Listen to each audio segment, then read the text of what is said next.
ముంబైలో కుండపోత వర్షం కురిసింది. ఉరుములు మెరుపులతో కూడిన వాన పడింది. గత 2 రోజులుగా ముంబైలో భారీ వర్షం పడుతోంది. దీంతో నగరం మొత్తం నీట మునిగిపోయింది. జల దిగ్బంధంలో పలు రైల్వే స్టేషన్లు చిక్కుకున్నాయి. విమాన సర్వీసులకు సైతం అంతరాయం కలిగింది. మెట్రో స్టేషన్లోనూ భారీగా వర్షపు నీరు చేరింది. స్టేషన్ మెట్లపై నుంచి జారుతున్న నీరు జలపాతాన్ని తలపించింది. దీంతో ప్రయాణికులు తీవ్ర ఇబ్బందులు పడ్డారు. స్టేషన్లోకి పలువురు వెళ్లలేకపోయారు. మరికొందరు బయటకు రాలేక ఇబ్బందులు పడ్డారు.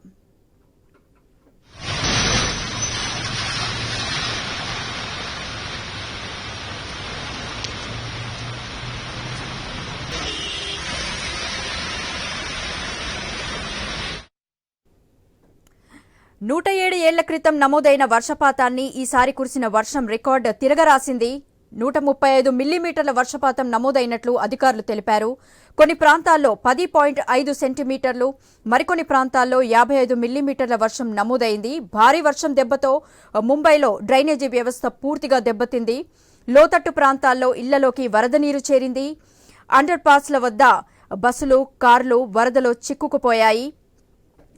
భారీ ఎదురుగాలులతో చెట్లు పడిపోయాయి. విద్యుత్ స్తంభాలు నేలకొరిగాయి. దీంతో ముంబైకు రెడ్ అలర్ట్ జారీ చేశారు.